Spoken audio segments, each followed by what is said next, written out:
আসসালামু আলাইকুম, সবাই কেমন আছেন?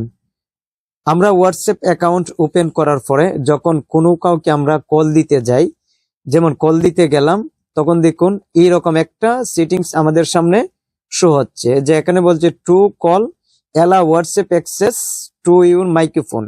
এমন একটা সেটিংস আমাদের সামনে শো হয়। আর এই ধরনের সমস্যা হলে আপনি কিভাবে সমাধান করবেন এই ভিডিওতে আমি দেখাবো।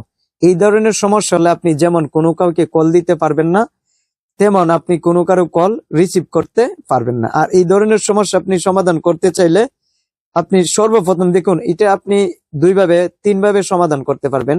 যেমন আপনি সর্বপ্রথম চাপ দিয়ে একটু ধরবেন, ধরার পরে আইকন দেওয়া আছে, এখানে আপনি ক্লিক করবেন। করার পরে দেখুন পারমিশন দেওয়া আছে, এখানে আপনি ক্লিক করেও এই কাজটা করতে পারবেন, পারমিশন পেয়ে যাবেন। তবে এইভাবে আপনি না যেতে পারলে সেটিংস অ্যাপে ক্লিক করবেন। করার পরে দেখুন এখানে দেওয়া আছে অ্যাপস আপনি ক্লিক করবেন। করার পরে একটু নিচে যাবেন, নিচে যেতে থাকবেন, যার পরে হোয়াটসঅ্যাপ অ্যাপটা আপনি পেয়ে যাবেন। দেখুন হোয়াটসঅ্যাপ অ্যাপে ক্লিক করবেন, করার পরে পারমিশন আপনি ক্লিক করবেন। এই দুইভাবে আপনি এই সেটিংসে আপনি যেতে পারবেন। তবে সবচেয়ে সহজ হবে আপনি কলে আপনি ক্লিক করবেন, করার পরে সেটিংস এখানে ক্লিক করবেন। করার পরে দেখুন পারমিশন এখানে আপনি ক্লিক করবেন। করার পরে দেখুন কল দেওয়া আছে, এখানে আপনি ক্লিক করবেন, অ্যালাউ করে দিবেন। আবার ক্যামেরা আপনি অ্যালাউ করে দিবেন। যদি ক্যামেরা অ্যালাউ না করেন তাহলে আপনি ভিডিও কল দিতে পারবেন না, বা ভিডিও কল আসলে রিসিভ করতে পারবেন না। তারপর ব্যাক করবেন। ব্যাক করার পরে ফাইলস এন্ড মিডিয়া, যদি আপনার গ্যালারি থেকে আপনি কোনো কাউকে ফটো বা ভিডিও পাঠাতে চান তাহলে এটা আপনার অন করতে হবে।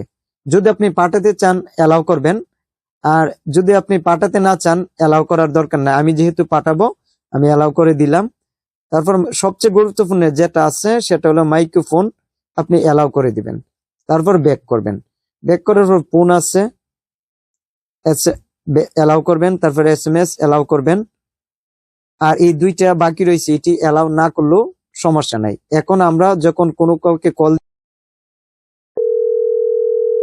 কলটা কেটে দিলাম, আবার কল দিলাম।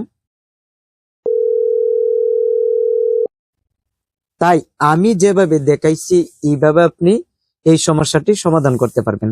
তাই ভিডিওটি ভালো লাগলে চ্যানেলটি সাবস্ক্রাইব করবেন, ভিডিওতে লাইক দিবেন। তাই সবাই ভালো থাকবেন। আজ এখানে বিদায় নিচ্ছি। খুদা হাফেজ।